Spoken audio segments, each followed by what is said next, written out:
it's Xander. Alejandro. And we have another chapter of Better Days. Now, again, I'm not really sure how to sum this up. Oh wait, no, strike that. I have one word for this chapter. Depressing. Let's take a look at chapter 18, Reacquainted. Better days. I've been star of minute plays. I've seen better days. So we start off the chapter by writing Nikki out of the plot. No, really, that's what's going on here. She's been deployed to Germany, and while this might be a jab at women in the military with desk jobs, I love how this secretary feels the need to clarify that Hindenburg is in Germany for Fisk. Like he seems that stupid.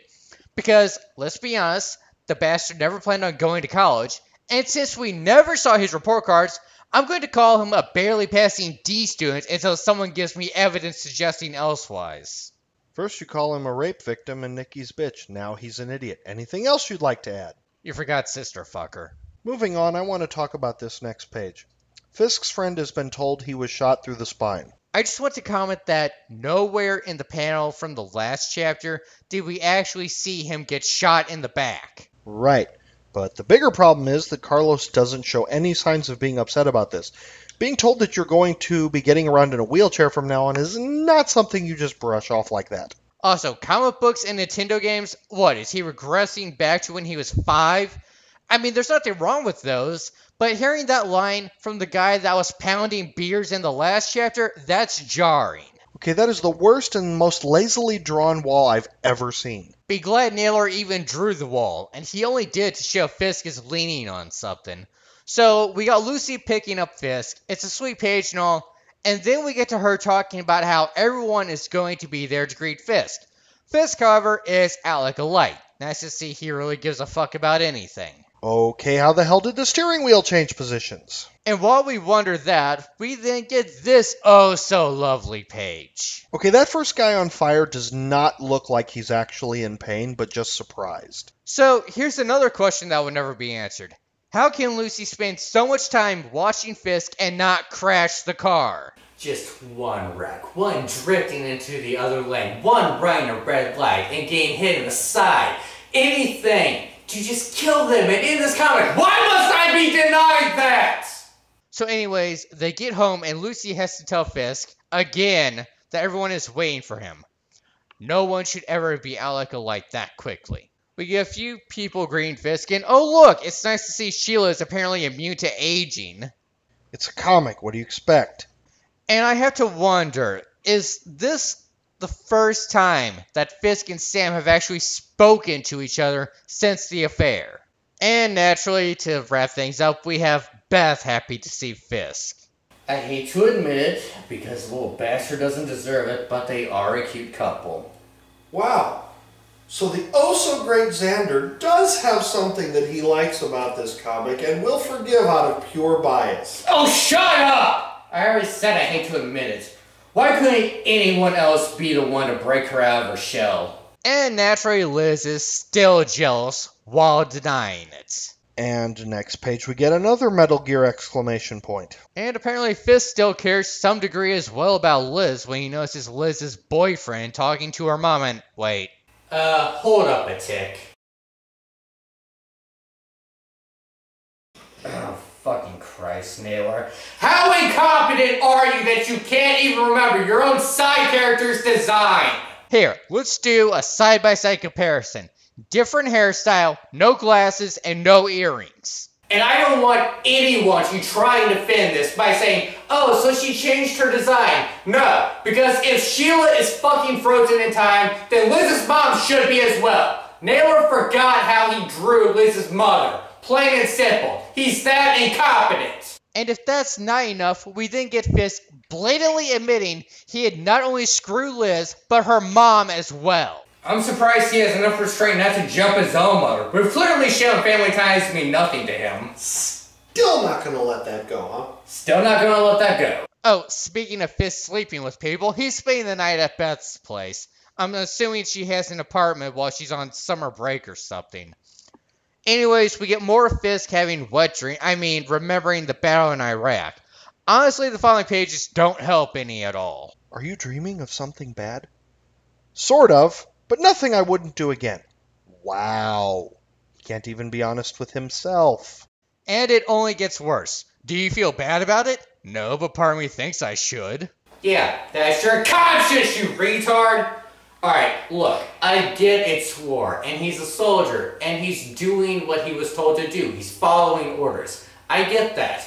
And no, I don't expect him to grieve over this every day and night. But I expect him to at least show a little bit of remorse or something, because right now, he's not showing anything. He has no personality, no expressions, nothing. The fucking Terminator has more personality than this guy.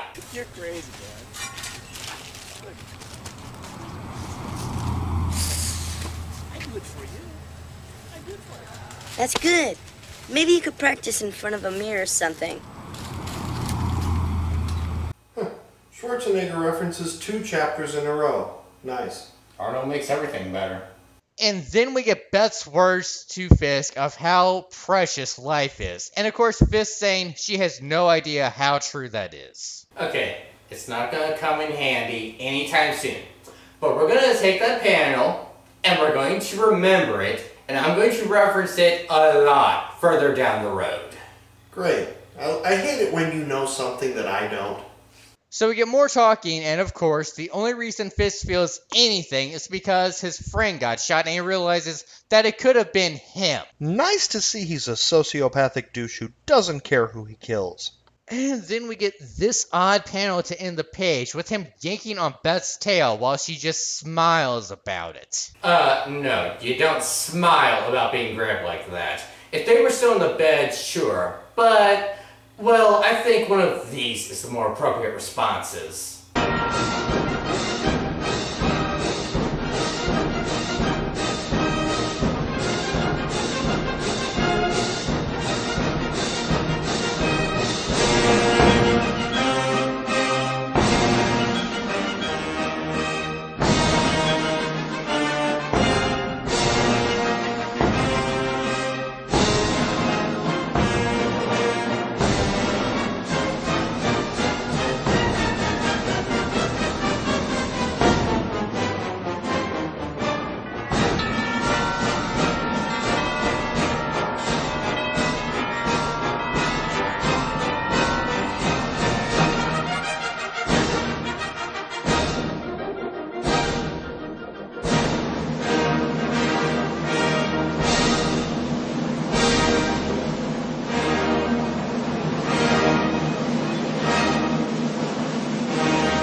So enough bitching about that. We move on to Fisk visiting Carlos now, and okay, I really hope Naylor isn't so retarded that he misspelled enter, and that was just a bad accent. I just don't know if he gave Carlos a bad stereotypical accent, or if that's Carlos just trying to be funny. So Carlos is still in good spirits before we start going towards the discussion about the VA. Is there anything that Naylor won't soapbox about?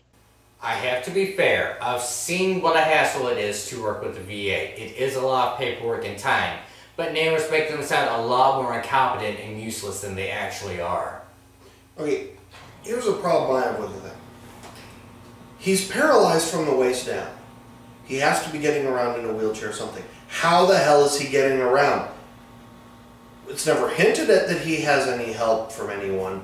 But even if the VA didn't offer him some form of assisted living or some caretaker of some kind, if we don't have any clue as to how the hell he's getting around, then who the hell is helping him?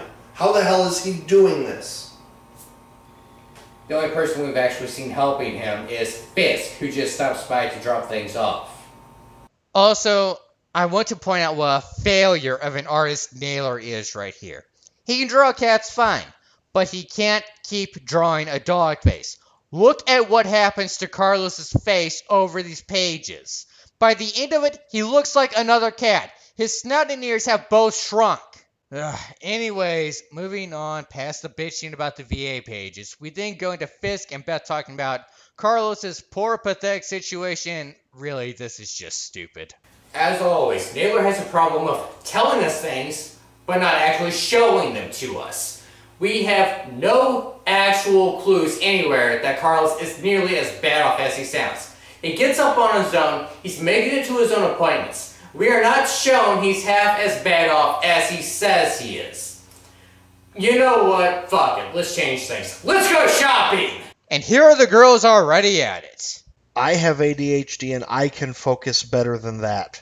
We now get into the other main focus of this chapter, the wedding between a homewrecker and a moron. Huh, that should be what the actual invitation cards say.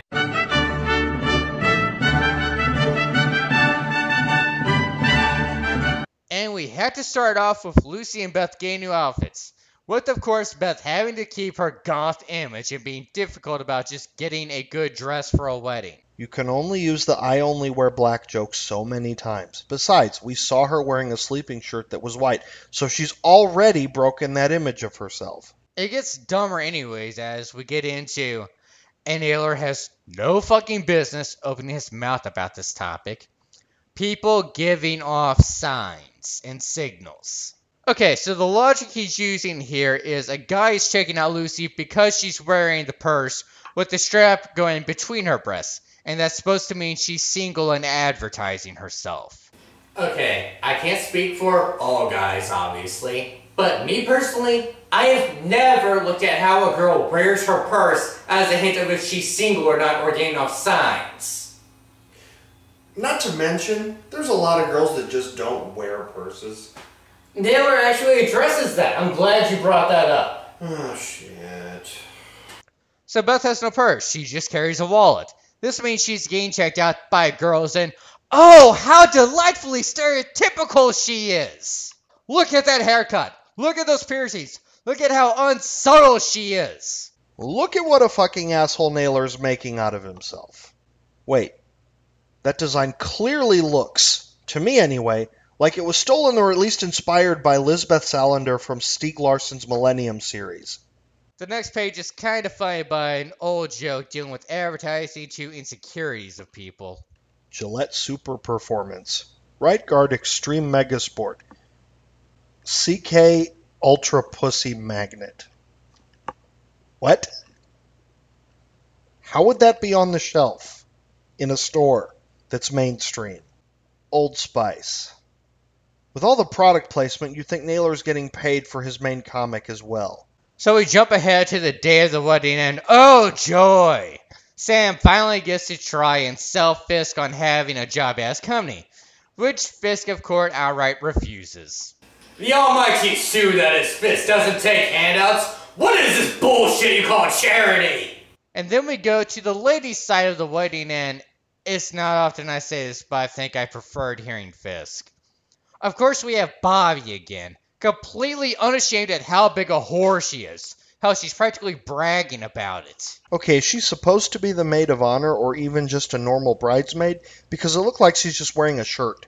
Naylor couldn't even bother to put her in a dress? Huh, so I guess it is true. The brides really do pick the worst outfits for the bridesmaids to wear. And of course, if the I've been through it 3 times comment wasn't enough, we then get Bobby's new boy toy. Okay, goddammit, I'm changing my fucking name. Don't. This is the only time you see him. Which means he's also not a bad character. As usual, any decent character we see is only decent because we don't see much of them. The funny thing about all of this is that Alejandro, the character, not my reviewing partner, apparently doesn't look any older than Fisk. So given the fact that we know Fisk has no problems with incest, and given the fact that he was even checking out Liz's mom, not to mention the fact that Bobby is a massive whore, if we can't go for Fisk being a literal motherfucker, maybe we can go for Ant Fucker instead. I don't know, the last time they met, he seemed utterly terrified and traumatized by her breasts. Well, since we know Bobby is here, of course so is Persia, who just casually walks up and makes Fisk's jaw drop. Maybe it's just me, but I don't see what caused that reaction. Maybe instead of Fisk going for his aunt, we'll get him going for his cousin instead. So apparently the big deal is her boobs. But look at how Naylor has her dressed and how he has her enter. She's not even drawing attention to herself. Compare this to when they met Bobby and we had the close-up panel on her tits. Anyway, the page gets worse. That fucking smack sound effect again. Not what I was referring to, but yeah, there's that as well. It's the last panel that kills me, with Persia both being a conceited bitch, boasting about her own so-called perfection, and wishing she had little flaws like Lucy. Oh, go to hell already! I don't know what irritates me the most. The fact that Persia swears she's perfect, the fact that she's blatantly insulting Lucy, or the fact that she's oblivious to how offensive the crap she just spewed really is. And also, little flaws. What flaws? Naylor couldn't draw an ugly woman if someone specifically paid him to. So she goes into damage control now and says she wished she had a normal life. I don't know why we are recapping all this. It's the same drivel from the last time we met her, really. She still hates her life and mother and still wants to run away. So we get to the chase, finally, and it's amazing how even without words, Naylor can still screw this page up. Everyone has their own fantasies while Sheila and Sam get married. And you know what? I'm just going to let Al break this down panel by panel. Oh dear God, what is wrong with their eyes? They are vacant and soulless. Am I looking at the characters, or is that a close-up of the dolls on top of the wedding cake? Okay, for one, I'm surprised she'd picture herself in white at all. And I see even her marriage fantasy involves multiple guys. She really is the new whore, but without the bitch attitude. Also, with the size difference between her and the mysterious suitors, it looks like she's marrying a bunch of pedophiles. And, of course, for the last panel, the girl wants to get married while the guy only thinks about food. It ranks right up there with Fisk's thinking about potatoes after his sister kissed him. Which, honestly, the rest of the guys are probably only thinking about the catering as well. Aside from Fisk, who I like to pretend only contains an empty vacuum for a mind. Speaking of which, now we get Sheila asking Fisk about the damn job. Why the hell is so much focus put on this stupid fucking job and him turning it down? You see, it doesn't even matter what the job is. We don't even get told what it is. The only thing Naylor wants the readers to know is Fisk is too good to take a handout. This job could have been anything. Actually, that gives me a few ideas. Oh Christ, here come the photoshops.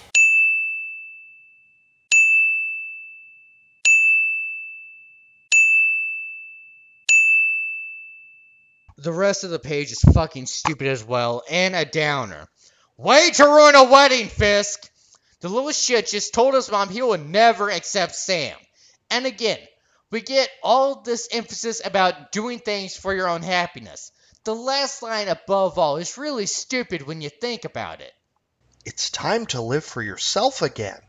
Remind me, what happened the last time she decided to live for herself? Oh yes, she had an affair!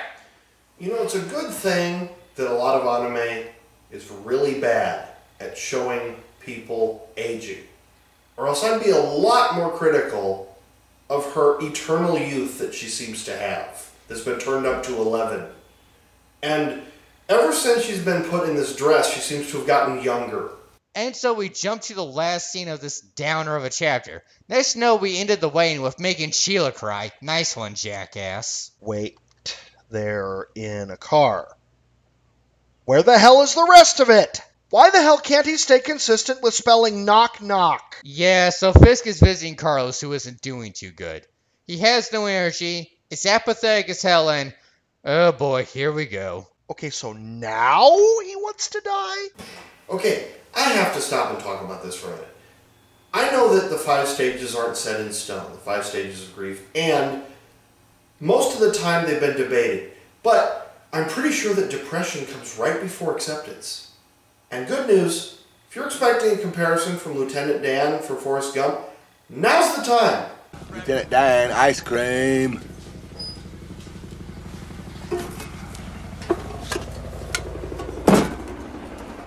They even had a priest come and talk to me. He said, God is listening, but I have to help myself. Now, if I accept Jesus into my heart, I'll get to walk beside him in the kingdom of heaven. Did you hear what I said? Walk beside him in the kingdom of heaven. Well, kiss my crippled ass. God is listening. What a crock of shit. Forrest,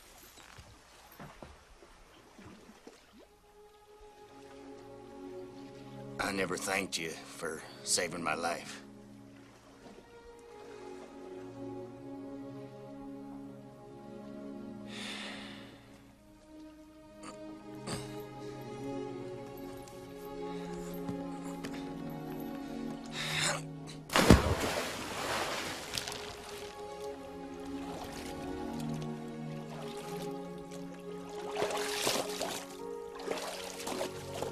He never actually said so, but I think he made his peace with God.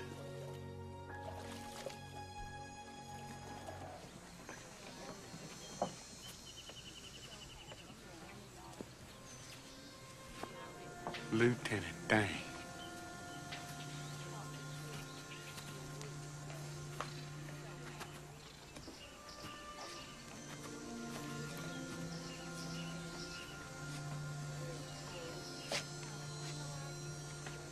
Lieutenant Dane. Hello, Forrest. You got new legs. New legs. Yeah, I got new legs. Custom made. Titanium alloy. It's what they use on the space shuttle. Magic legs. This is my fiance, Susan. So to follow that up, instead we get Fisk refusing to kill Carlos. The two of them yelling at each other, with Fisk telling him that if you won't fight to live, then fight to die, before he storms out of the house, and that's the end of the chapter. No, I'm not joking. It says end right there. This is not how you resolve a soldier dealing with his new crippled life. We never find out what happens either. It's never actually resolved. That's the last you see of Carlos. We never find out what happens. It's fucking mind-blowing how depressing this chapter is when you think about it. And we had a wedding in this chapter. Only Naylor could make a wedding chapter depressing.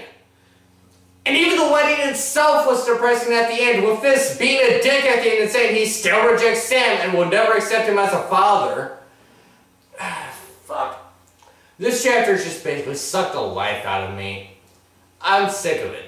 Al, you fucking take over from here. I'm done. Now, I'm not just going to say the same crap I've said every video, it seems, because we've gotten to the point where, by now, if you want to know what the standard complaints are, just watch some of the previous videos. You'll hear it at least 3 or 4 times. So I'm not going to go over any of that. Instead, we're going to focus on the main problem with this chapter. 2 biggest problems. Introducing a huge, huge subplot, the depression of the soldier, and never tying it up. That's a problem. You opened it. You need to close it. Now, sometimes you can get away with stuff like that. If you're specifically trying for an open-ended story that's going to specifically have a sequel. But I highly doubt this is the case. I don't know what his collection of comics consists of, because I've only really read this. But this doesn't strike me as setting up a plot for a future story. One, it's taking place in the middle of the story instead of near the end.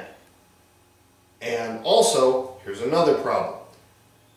We have lots and lots and lots of stupid moments that don't do anything.